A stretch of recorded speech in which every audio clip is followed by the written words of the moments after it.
우리 함께 하나님 말씀 찾아 읽겠습니다. 데살로니가 후서 3장입니다.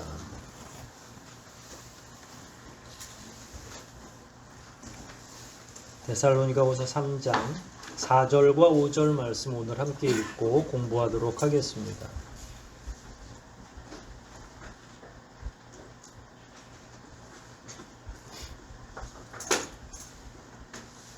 (4절과 5절) 말씀입니다. 같이 합독하도록 하겠습니다. 읽기를 시작합니다. 너희에게 대하여는 우리의 명한 것을 너희가 행하고 또 행할 줄을 우리가 주 안에서 확신하노니 주께서 너희 마음을 인도하여 하나님의 사랑과 그리스도의 인내에 들어가게 하시기를 원하노라. 아멘.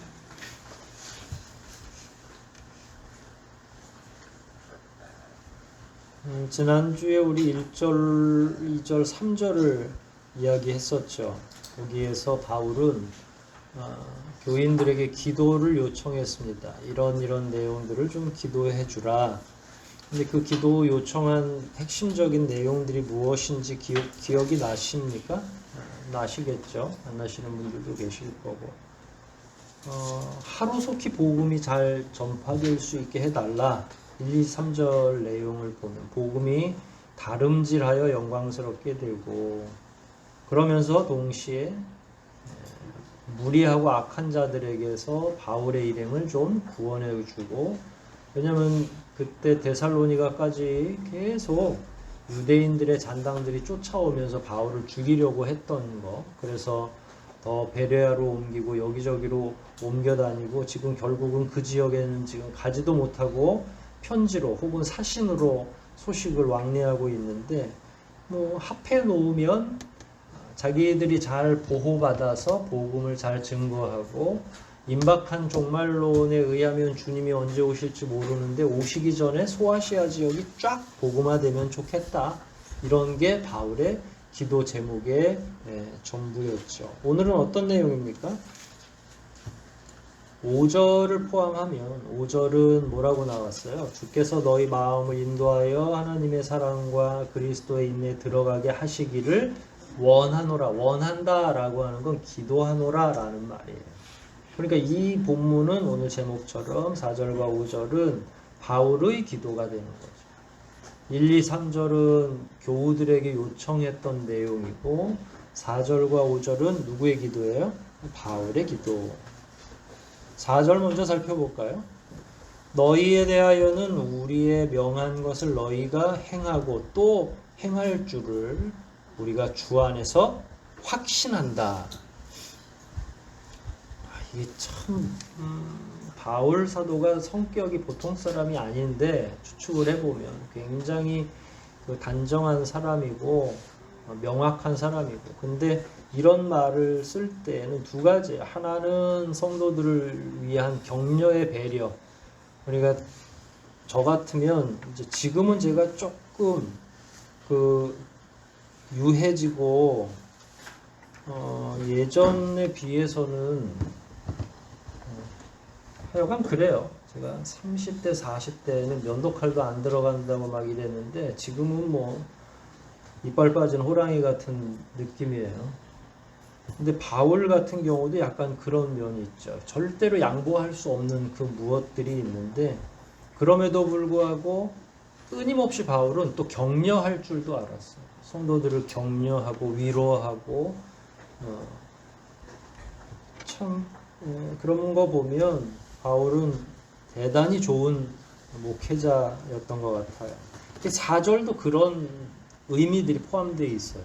너희들이 지금까지 믿음 생활 잘 해왔고 또 앞으로도 잘할 것이다 라고 확신한다 라고 하는 말이에요.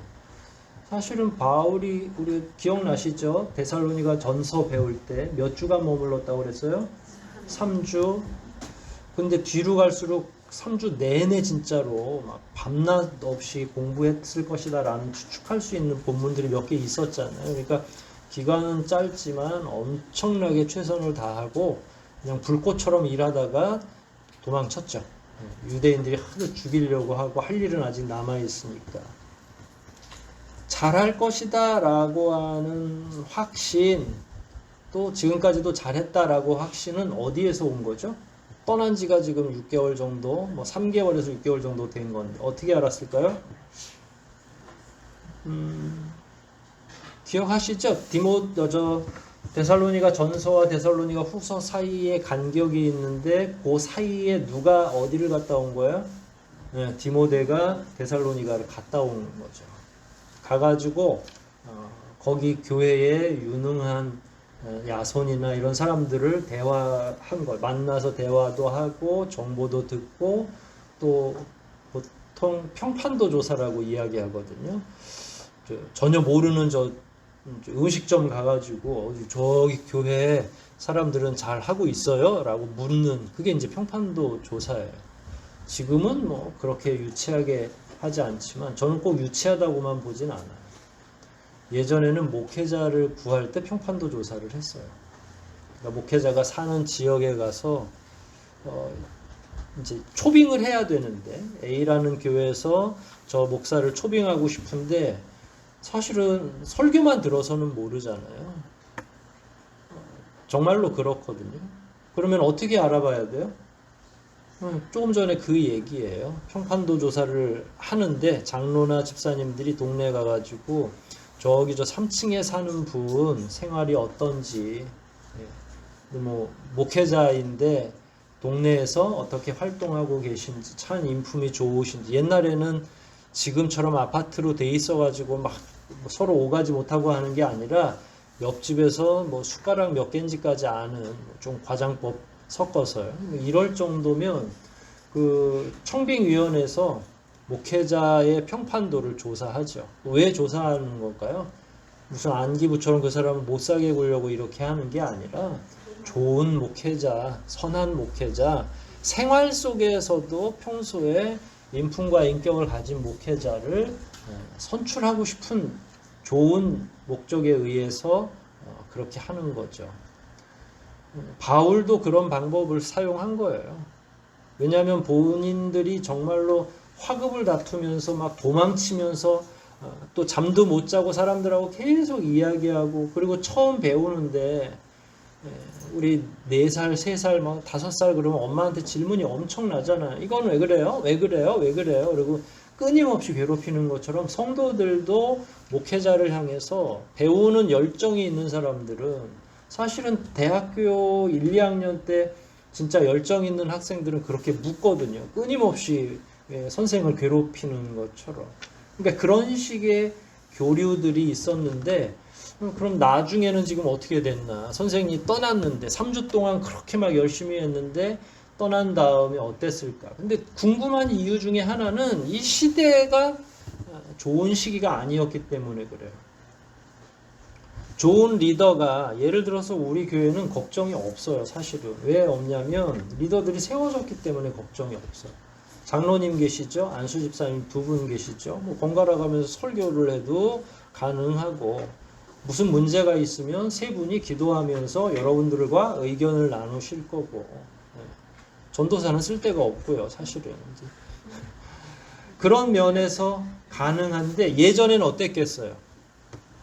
예전에는 그렇게 마음 놓고 갈 수가 없으니까 멀리 떠나서도 계속 머릿속에 데살로니가 교회, 그때 누구는 집중적으로 잘 들었는데 이 사람은 밤에 자꾸 졸고, 이 사람 걱정되기도 하고, 눈에 선하죠. 뭐 200명씩 모였던 것도 아닌데 이 정도 모였으면 많이 모인 거죠. 초대교회에 바울이 목회했을 때 말이에요. 그래서 멀리 떨어져 있는데 그런 내용을 디모데한테 단도리를 시킨 거죠. 가서 다 알아봐라. 왜냐면 기도해야 되니까. 누가 어떤지를 알아야 기도를 할 거 아니에요. 그래서 디모데가 열심히 가가지고 잘 살고 있는지, 그 다음에 제가 정확히 모르겠어요. 자꾸 이름이 왔다 갔다 하는데 라손인 것 같아요. 라손하고 대화를 했겠죠. 제일 유력한 그 지역의 리더니까 어떻습니까? 어떤 교우가 힘들게 합니까? 어떤 교우는 잘 세워졌습니까? 이런 것들을 이야기하는 거죠. 대화를 통해서 깊이 인식을 하고 오는 겁니다. 누가 잘하고 있고, 왜냐하면 그런 사람들이 분리가 안 되면 이 조직을 잘 관리하기가 어려워요. 잘하는 사람은 다음 단계 교육을 같이 하면 되는 거고요. 그분들에게 리더십을 잘 나눠주고 그분들이 교회를 통합하고 같이 협력해서 운영할 수 있는 여건들을 만들어주면 돼요. 문제는 누구예요? 잘 안 되는 분들, 뒤처지는 분들, 이런 분들이 또 문제죠. 그러면 이제 바울이 편지를 써서 가끔 보면 누구는 경계해라, 누구는 안 된다, 누구는 좀 더 분발해라, 이런 사적인 이름들도 올라오거든요. 그게 다 이 평판도 조사를 통해서 얻어진 결론인 거예요. 여러분의 평판도가 이렇게 적나라하게 드러나지 않기를. 이런 내용을 중심으로 해서 바울이 교회 전체에 대한 대책을 마련하는 거죠. 그 대책이라는 건 한 두 가지 정도, 그 당시엔 복잡하지 않았으니까. 첫째는 전도 대책, 두 번째는 교육 대책. 그래서 교육의 일환으로 편지를 보내는 겁니다. 들은 소식에 근거해서 다음 편지를 보내는 거예요. 그래서 전서 후서가 있는 까닭은 전서에서 편지를 물론 전서에서도 다른 소식 듣고서 편지할 수 있어요. 그렇게 하고 나서 다음의 반응이 전서대로 다 이 사람들의 생활 습관이 옮겼는지, 신앙 생활이 잘 되는지 이걸 확인하고 후서에서는 좀 더 강력한 걸 요구할 수도 있고 좀 더 야단치는 게 있을 수도 있고요. 대부분 이런 이야기들을 듣고 디모데를 통해서 보고를 받고 나니까 바울이 마음이 안정이 됐어요. 왜 안정이 됐냐면 너무 염려스러웠는데 대부분이 신앙이 안심할 만큼 잘 이렇게 밑바닥이 다져지고 있다라는 소식을 들은 거예요. 물론 오늘 이후 본문의 3장에는 게으름이 굉장히 중요한 주제거든요. 그러니까 주제를 그걸 썼다는 건 교회 교인들 가운데 어떤 사람이 있긴 있다는 거예요. 게으른 사람이 있긴 있는 거죠. 그러나 대부분은 4절에 나와 있는 것처럼 잘하고 있고 잘할 것이다 라고 하는 범주에 드는 거예요.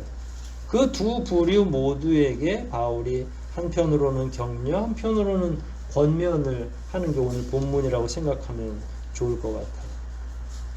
사실 목자, 오늘날로 말하면 목사, 목회자라고 할 수 있죠. 목자와 신자 사이에 이렇게 바울이 잘해왔고 잘할 것을 믿어라고 하는 이 신뢰는 되게 복되고 대단한 거죠. 제가 여러분을 못 믿는 게 좋겠어요? 잘 믿는 게 좋겠어요? 신실하게 여러분들을 생각하는 게 좋겠어요? 아니면 영 여러분들을 믿었지 않게 생각하는 게 좋겠어요? 여러분 성도 입장에서는. 관계에서는 누구나 똑같아요. 그게 목사와 신자뿐만 아니라 여러분의 가족끼리도 그래요. 엄마와 딸 사이도 그렇거든요. 딸도 부모가 자기를 전적으로 신뢰하기를 원하고 부모 입장에서도 자녀와 가족 구성원들이 자기를 잘 신뢰해 주기를 원하는 거죠. 이거는 인간들이 가지고 있는 기본 습성인데 목회 현장에도 마찬가지죠.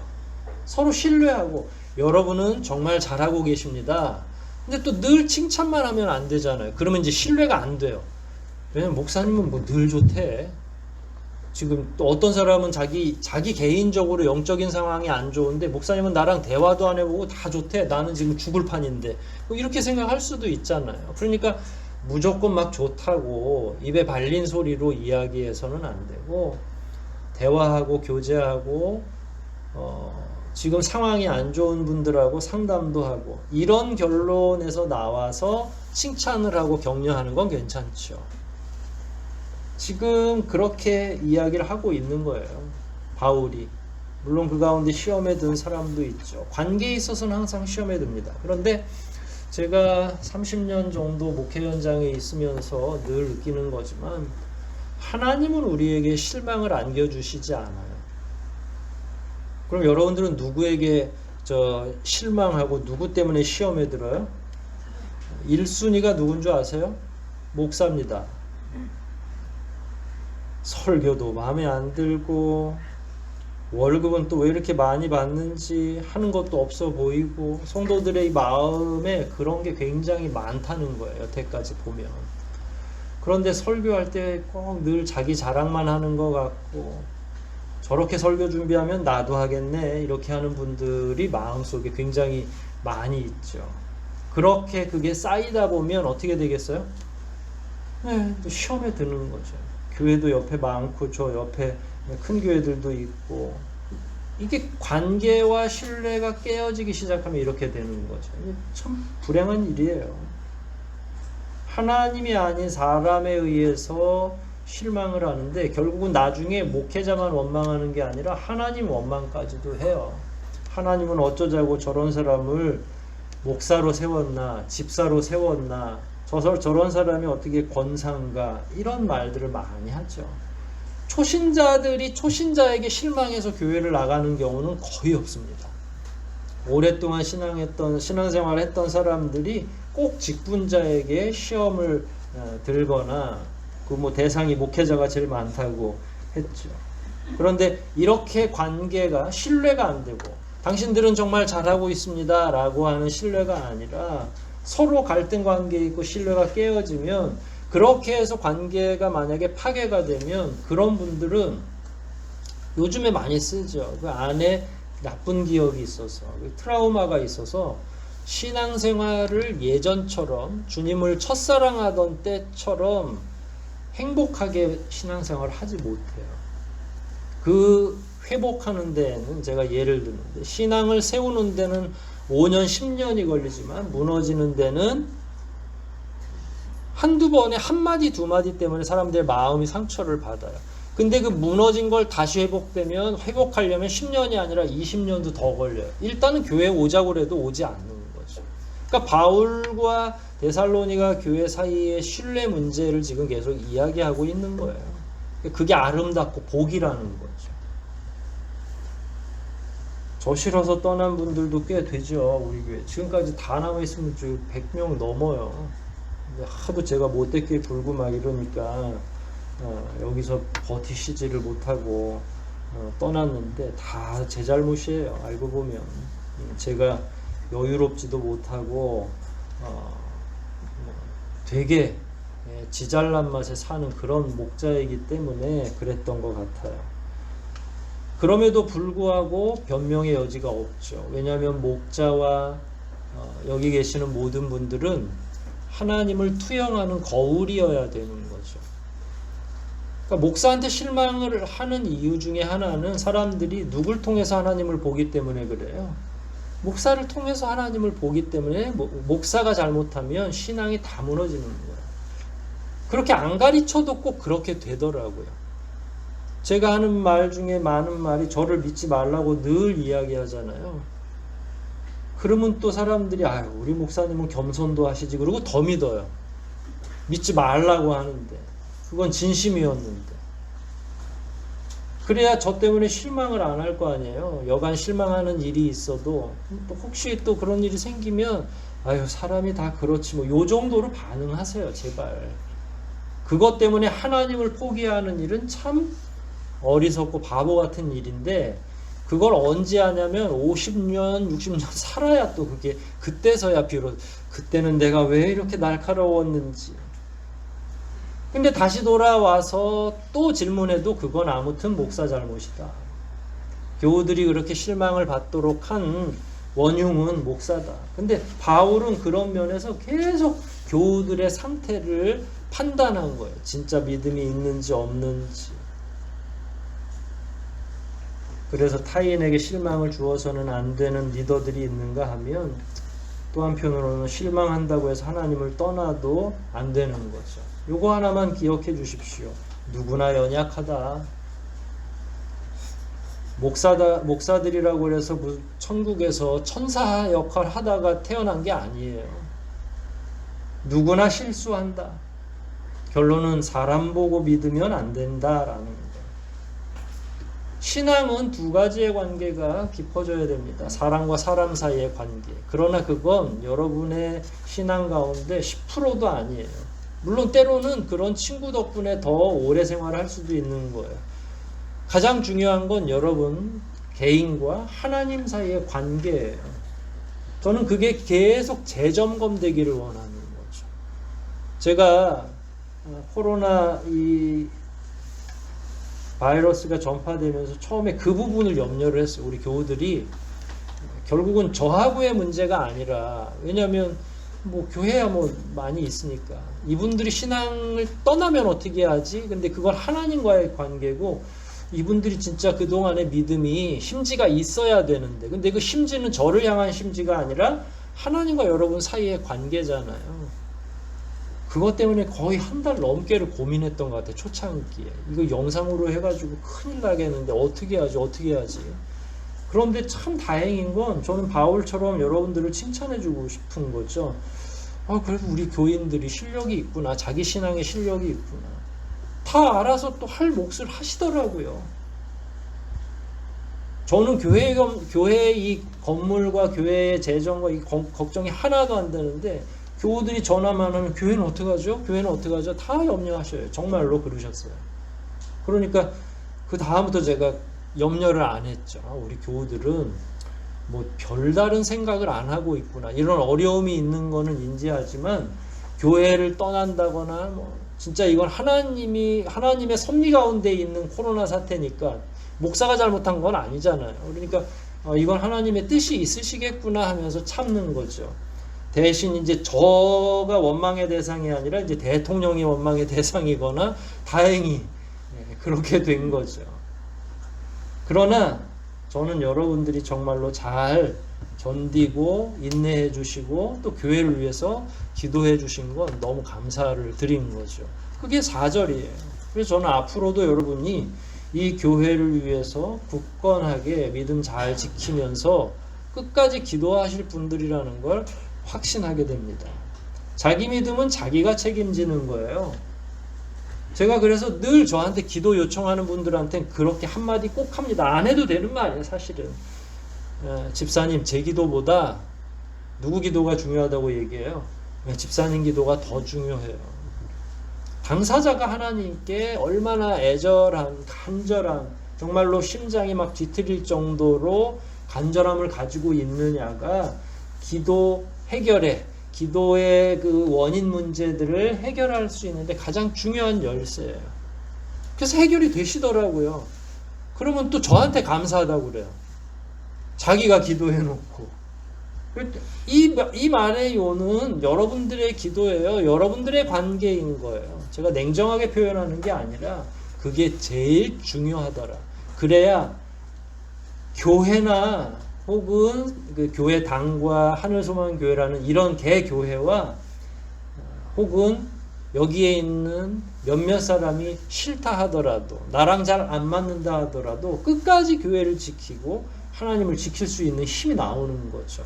여러분들은 하나님에 대한 신뢰와 신앙 실천을 하려고 하는 그 신앙이 더 깊어지시기를 바랍니다. 더 지금까지도 잘해 오셨지만 앞으로도 더. 5절 볼게요. 그리고 나서 5절에서 바울이 데살로니가를 위해 기도했어요. 어떤 내용인지 두 가지 내용으로 요약할 수 있어요. 찾아보세요. 줄을 치셔주고요. 하나님의 사랑과 그리스도의 인내에 들어가게 하시기를. 두 개가 들어가는 거예요. 하나는 하나님의 사랑으로 들어가는 거, 다른 하나는 그리스도의 인내로 들어가게 하는 거. 이렇게 분절시키는 게 성경 공부할 때 되게 중요한 거죠. 이 말은 그냥 요즘에 그냥 편하게 얘기하면 신앙생활 앞으로도 잘 하시기를 저는 기도합니다. 하나님이 여러분의 믿음 생활 잘 할 수 있도록 역사해 주시기를 기도하겠습니다. 여러분, 하나님을 사랑하는 거, 신자로서 하나님 사랑하십시오. 이게 이상한 얘기예요? 당연한 얘기예요? 당연한 얘기죠. 근데 하나님은 여러분들을 늘 사랑하세요. 하나님은 멈추지 않아요. 밤과 낮이 없고 주무시지 않아요. 근데 우리는 자요. 그래서 언제는 잊어요, 하나님을? 꿈에서도 하나님을 안 잊는 분은 없잖아요. 잘 때는 있죠. 시간적으로 우리는 쫄려요. 하나님한테 안 돼요. 그럼 언제 하나님께 보답할 수 있어요? 깰 때. 근데 깨는 시간에 8시간은 노동하고 3시간은 밥 먹고 또 3시간은 또 유튜브 봐야 되고, 그러니까 하나님께는 언제 우리가 사랑을 표현할 수 있어요? 그게 안 되죠. 그래서 하나님을 사랑하는 건 구호로서는 너무나 자연스럽고 당연하지만 그게 내 삶 속에서 실천되는 건 쉽지 않다라는 거예요. 여러분 하나님 사랑하시죠? 네, 어떻게 행동하는 게 좋을 것 같아요? 그거는 각자 몫으로 알아서 하고 기도를 더 하실 수도 있고요.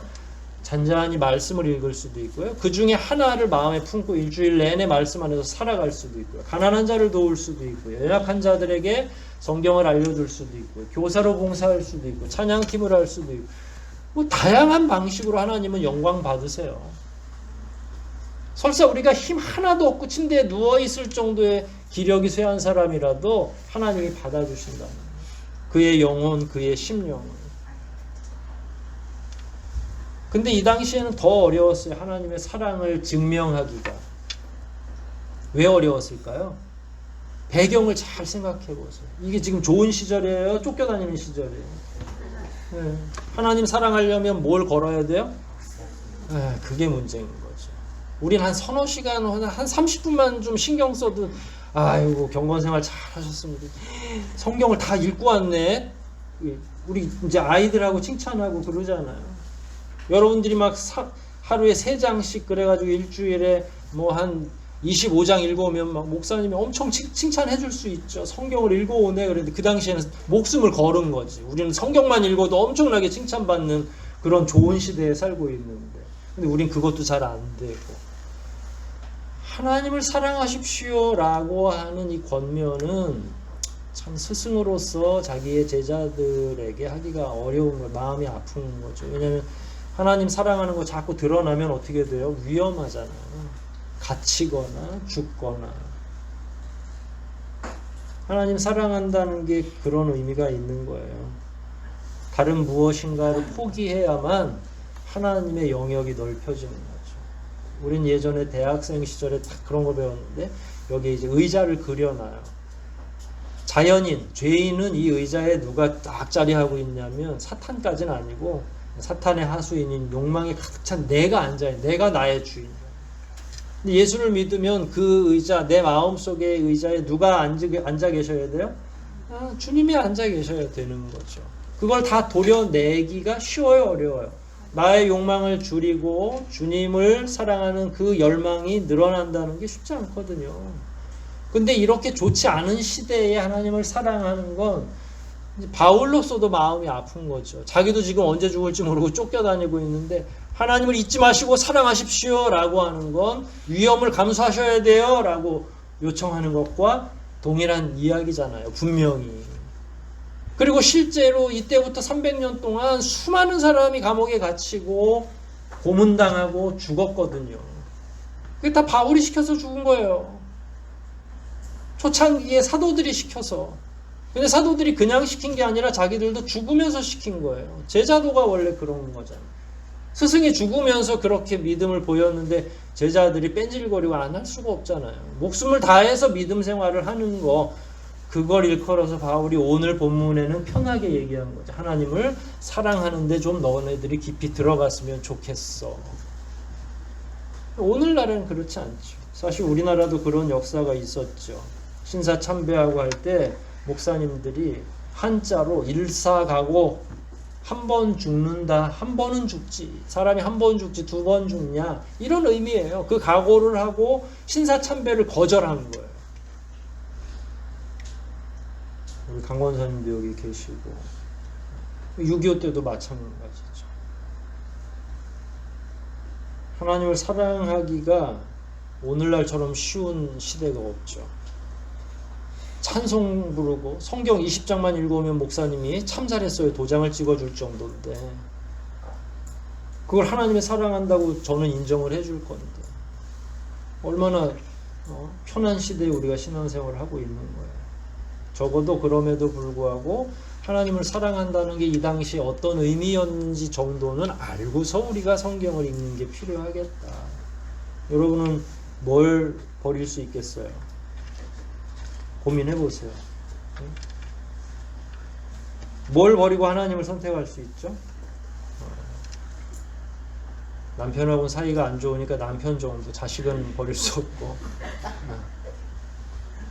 호탕하게 웃으시는 몇몇 분들은 각오가 다 돼 있으신 거예요. 순서대로 버리라고 그러면 남편부터 이제 버릴 참이시구만요. 근데 이 당시에는 그것도 안 됐어요. 왜냐면 전 가족이 다 믿으니까. 엄마도 잡혀와 있고 딸도 잡혀와 있고 자식도 남편도 뭘 버려. 다 버렸는데 서로. 이게 시대에 뒤떨어진 요구는 아니죠. 하나님을 사랑하십시오라고 하는 이 요구가 오늘날에도. 그래서 저는 여러분들이 뭐라도 절제하고 뭐 여하튼 뭔가 유익한 삶을 사는 게, 그런 결단을 하는 게 좋겠다. 제가 아주 유치한 결심을 했어요. 올해 넘어오면서. 아주 유치한 결심에 들으시면 다 웃으실 거예요. 앞으로 옷을 사지 말아야 되겠다. 의류를. 제가 어디서 배웠냐면 그 툰베리라고 하는 저 동유럽에 사는 친구인데, 유럽의 끝에 사는 친구인데 이제 중학생 고등학생 됐을 거예요. 환경 문제 때문에. 왜냐면 의류가 만들어지면서 훼손되는 환경이 플라스틱보다 더 위험하거든요. 근데 이 친구가 텔레비전에서 제가 봤는데 누가 선물을 한 거, 의류를 졸업해서 막 화를 내는 거. 왜 이걸 나한테 사주냐고. 부모한테. 부모 입장에서는 학년이 올라가고 하니까. 근데 얘는 너덜너덜한 걸 계속 입기로 작정하는 거죠. 제가 이제 더 이상 걸려있는 옷들이랑 이렇게 보니까 더 이상 안 사도 될 것 같다는 생각이 들어요. 왜냐면 요새 옷이 막 낡아서 못 입진 않더라고요. 유행 때문에 사는 거지. 그 결심을 했는데 지난주에 누가 옷을 사줘가지고, 그게 또 사주면 또 견물생심이잖아요. 또 입어봐야 되지. 그래서 기분 냈어요. 한 주에 입어봤어요. 그래서 그럼에도 불구하고 저는 그냥 그런 결심을 하는 거죠. 하나님 만드신 피조물들을 좀 더 해끼치지 않고, 그 다음에 소비를 줄이고 뭔가를 더 이상 하지 않는, 더 이상 그런 부분에는 제 자신을 소모하지 않는 방식. 저는 우리가 그런 뭔가 여러분의 삶의, 개인적인 삶의 영역에서 그런 방식들이 좀 있었으면 좋겠다라는 거예요. 하나님을 위해서 말이에요. 하나님 만드신 피조물을 위해서, 교회를 위해서, 여러분의 가정을 위해서 뭔가를, 그 사랑한다면 뭔가가 줄어들어야 되니까. 두 번째로 바울이 기도했던 건 그리스도의 인내에 들어가게 해주세요 라고 한 거예요. 근데 이거는 우리 쉬운 성경 산다고 지금 준비 중이잖아요. 다들 염려하고 막 그 질문이 되게 많은데 가격을 되게 궁금해 하시는 것 같아요. 한 35,000원 정도더라고요. 없으신 분들은 교회에서 지원을 좀 더 해드리고요. 근데 이 그리스도의 인내에 들어가게 하는 건 그리스도를 기다리게 해주세요 라고 번역되어 있어요. 그냥 아예. 그리스도를 기다린다는 건 뭐죠? 이 당시에 임박한 종말론이라고 그랬잖아요. 예수님이 금방 오실 걸로 생각했어요. 이 당시에. 그러면 예수님이 오시기를 간절한 마음으로 기대해야 되는 거죠. 여러분들은 기대하세요? 이 땅에서 가지고 있는 게 많을수록 기대하지 않죠. 지금 오시면 안 되는데. 진급도 해야 되고. 또 내가 가지고 있는 게 너무 많은데 아까울 것 같잖아요. 차랑 뭐냐 다 놓고서 천국 가야 되는데. 이게 현실과 믿음 사이의 괴리가 끊임없이 계속 우리를 괴롭히는 거죠. 근데 한 번에 다 이길 수는 없다고 생각해요. 하나씩 여러분들이 할 수 있는 거, 저처럼 그렇게 작은 거 하나 뭐라도 결심해 보세요. 재림을 기다리는 신앙으로 나아가시는 거죠. 뭐라도. 여러분, 근데 가능하면 여러분들이 좀 좋아하고 잘했던 걸 정리하시는 게 좋아요. 그래야 좀 태가 나죠. 이렇게 얘기하면 또 안 입는 옷만 또 잔뜩 버리신다고요. 어차피 버릴 거.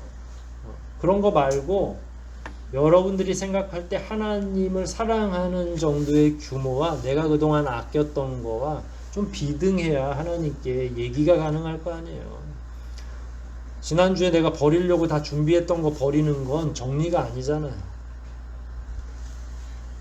그리스도의 재림을 소망하는 것은 하나님을 사랑하는 것과 맞닿아 있죠. 사랑하지 않는데 뭘 기다리겠어요. 근데 기다린다는 것도 이게 이제 참 리더로서 그런 거죠. 환난과 풍파와 고난이 계속 이어질 걸 바울은 직감적으로 알았고 영으로도 알았죠. 삼층천까지 갔다 왔고 하나님이 이 땅을 향해서 가지고 계신 계획을 바울이 전혀 모르는 건 아니잖아요. 삼층천에서 배웠던 거는 저는 추측하기로는 창세기부터 다 배웠어요. 왜냐하면 창세기부터 흔들어주지 않으면 바울은 그동안에 유대적인 세계관에 의해서 성경을 해석했기 때문에 자기 마음대로 성경을 아는 거죠. 그런데 거기에는 원래 그 유대교적 핵심, 그 세계관으로 핵심을 배우게 되면 거기엔 예수가 없어요. 그 본문 안에는. 그래서 다시 배우려면 그 안에 역사를 관통하는 누가 계셔야 되냐면 예수님이 계셔야 되는 거예요. 그러니까 삼층천에 가든지 혹은 아라비아 광야 3년 동안 성령에 이끌려 사는 동안에 신학교를 다시 배웠던지 하면 뭘 배웠냐면 그런 세계관, 그런 역사관, 예수님 중심적인 사고, 그러면 종말은 어떻게 될 건지. 물론 그 지혜를 요한에게 가장 많이 주신 건 맞죠. 종말에 되어질 일들에 대해서. 하지만 바울 역시도 어떻게 될 건 아는 거죠. 지금 상황과 앞으로 예수님이 도래해서 어떻게 통치하실 건지를 아니까 기다리라고 하는 게 너무 마음이 아픈 거예요. 왜냐하면 환란의 시대를 거쳐야 되는 거니까. 그 환란과 고통을 어떻게 내 새끼 같은 교인들이죠. 내 자식 같은 교인들이니까. 내가 낳은 거잖아. 바울이 늘 그렇게 표현하거든요. 디모데를 향해서도 자기 아들이라고 표현할 정도로. 교우들을 그렇게 생각했다면 버티십시오라는 말은 아플 거야, 고통스러울 거야 라는 말이 포함되어 있는 거죠. 그러니까 이건 하나님을 사랑하는 것과 똑같아요. 그냥 연결되어 있는 거죠. 그런데 참 마음이 아픈 건 그 당시에 그리스도인들 가운데 대다수가 순전했다는 거예요. 순전하고 순진했다는 거예요. 뭘 의미하냐면 철석같이 믿은 거예요. 바울의 말을.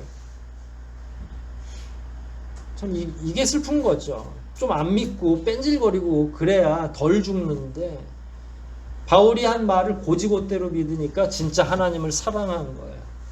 자기 생명을 내어놓고 진짜 예수 그리스도를 기다리는 거죠.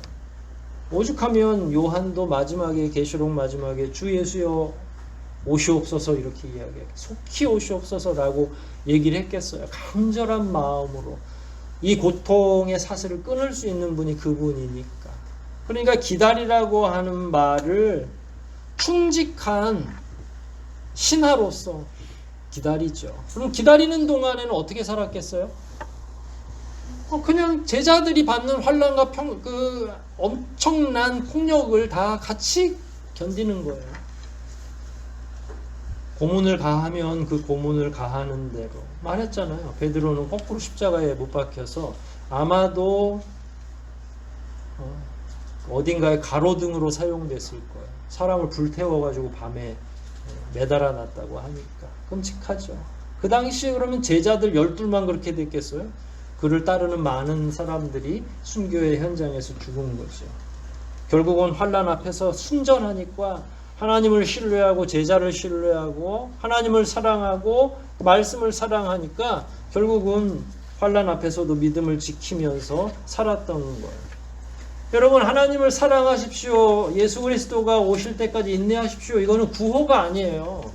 구호는 뭐냐면 저기 전농사거리 지금 붙어 있는 거 아마 거의 20개 가까운 플랜카드 붙어 있죠.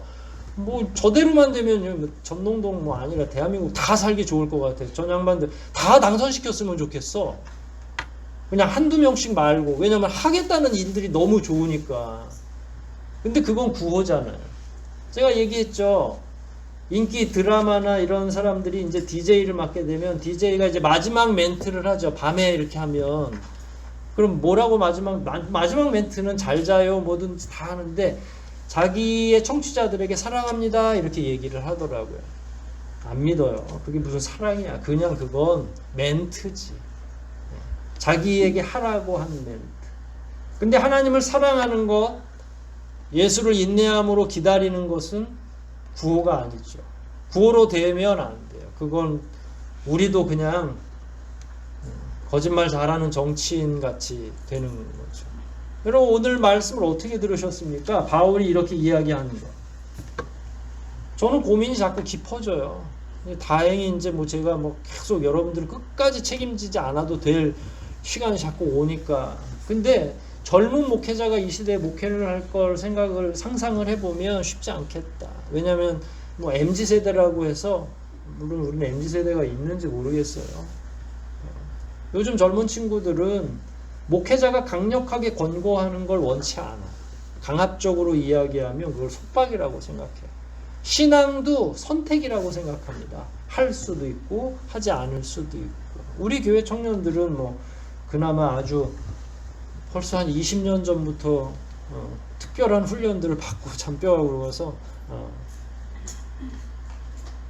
성경의 내용을 잔소리라고 듣는다거나 개인의 의견이 너무 존중되고 신앙은 일종의 취미생활처럼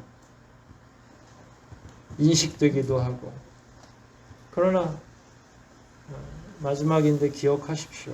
아무리 개인주의가 심화되고 교회와 신앙생활이 선택처럼 보여져도 하나님의 기준은 변하지 않더라. 하나님은 어떤 사람을 구원하시고 어떤 사람을 칭찬하시냐면 하나님을 사랑하는 자, 하나님을 사랑하면서 예수 그리스도를 인내로 기다리는 자를 사랑하는 거죠. 그건 내년에도 그러실 거고 10년 있다가도 그러실 거고. 그러니까 여러분들의 마음이 다소 복잡하시더라도 불변하는 하나님의 말씀의 기준을 맞추는 게 저는 지혜롭다고 생각하는 거죠. 하나님이 변하시겠어요? 우리가 변하지. 우리의 욕구가 변하고 우리의 취향이 변하고 우리의 성향이 변하니까 자꾸 어떻게든 쉽게 가고 싶어 하는 거죠. 그래서 끊임없이 계속 목회자를 도전합니다. 목회자에게 그 본문이 오늘날에도 가능합니까? 이렇게 물어보죠. 뭐 순교의 현장도 없는데 뭘 가능하냐 안 가능하냐를 얘기하겠어요. 그러나 만일 우리가 진짜 시급한 위험에 직면하게 된다면 우리 역시 요구받겠죠. 우리의 목숨을. 그때는 여지 없어요. 평가 방법이 똑같다는 거예요. 하나님의 평가 방법은. 끝까지 하나님을 신뢰하고 사랑하고 예수 그리스도를 인내로 기대하는 자들마다 은혜를 얻을 것이고, 그렇지 않으면 어떻게 하겠어요? 그 이야기는 하지 않아도 뭐 여러분들이 너무나 잘 알 거죠. 굳이 안 믿는 자들 혹은 덜 믿는 자들에 대한 하나님의 징계를 얘기할 필요는 없죠. 왜냐하면 하나님은 처음부터 창세 때부터 지금까지 동일한 기준을 갖고 계시는 거예요. 하나님을 사랑하는 자는 하나님의 더 넓은 사랑으로 품어주시는 거, 그거 이상으로 이야기할 거리는 없죠. 이제는 우리에게 질문하면 돼요. 우리는 하나님을 사랑하고 있는가? 우리는 하나님을 마음속에 깊이 모셔드리고 그분과 내가 관계하고 있는가? 설사 주변의 사람들이 다소 실수하더라도 그 사람들 때문에 실망해가지고 하나님과의 관계를 정리하는 게 아니라, 아무리 이 세상이 험하고 이상하게 돌아가도 하나님을 사랑하면 그런 게 큰 문제겠어요? 여러분들의 믿음을 주님이 칭찬하시기를 바랍니다. 새치 혀를 가지고 있는 인간 목회자가 칭찬하는 건 아무것도 아니에요. 하지만 하나님이 여러분들을 쓰다듬어주고 안아주신다면 얼마나 값지고 고귀하겠어요. 여러분의 믿음이 하나님 안에서, 하나님 앞에서 칭찬받고 잘했구나, 내 착하고 충성된 종아 라고 하는 이 한마디가 여러분의 삶을 가득 채우시기를 주의 이름으로 축원드립니다. 우리 말씀들 생각하면서 한번 기도하시겠습니다. 바울이 그걸 위해서 기도했어요. 그 데살로니가 교회 교우들을 위해서 하나님의 한없는 자비를, 하나님의 한없는 칭찬을 요청한 거죠. 그 하나님이 오늘 기도하는 가운데 여러분들에게 음성으로 혹은 여러분들을 안아주심으로 해결을 해주시고 답을 주시고 여러분들에게 사랑한다는 표시를 했으면 참 좋겠어요. 이 시간 우리 함께 한 목소리로 바울의 기도가 우리에게 이루어지게 해달라고 통성으로 한번 기도하시겠습니다.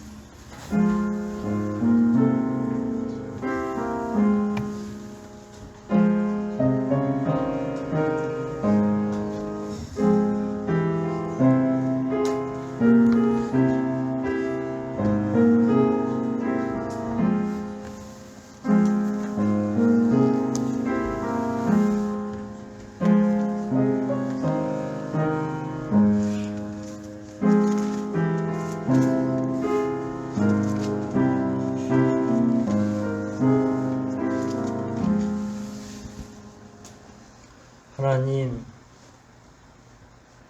지금이 아주 위급한 시대도 아니고 어쩌면 게을러지기에 참 좋은 시절에 저희들이 믿음 생활을 합니다. 우리가 하나님을 사랑한다고 표현하는 것은 과연 우리 삶의 현장에서 어떤 의미가 있는 것인지 이 시간 그리고 이번 한 주간 더 깊이 묵상하게 도와주시옵소서. 하나님을 더 사랑하며 살기를 원합니다. 예수 그리스도의 재림을 인내로 기도하며 살아가기를 원합니다.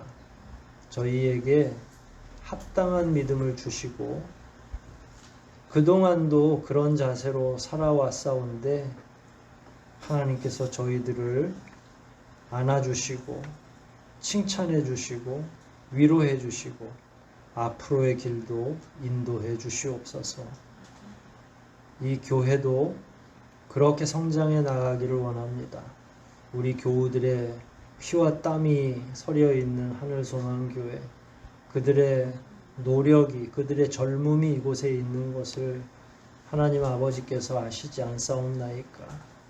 지금까지 개인적인 노고를 마다하지 않고 최선을 다해 교회를 섬겨온, 믿음 생활해온 우리 교우들을 위로해 주시고 앞으로도 그렇게 될 수 있도록 매 순간마다 간섭하시고 함께 해 주시옵소서.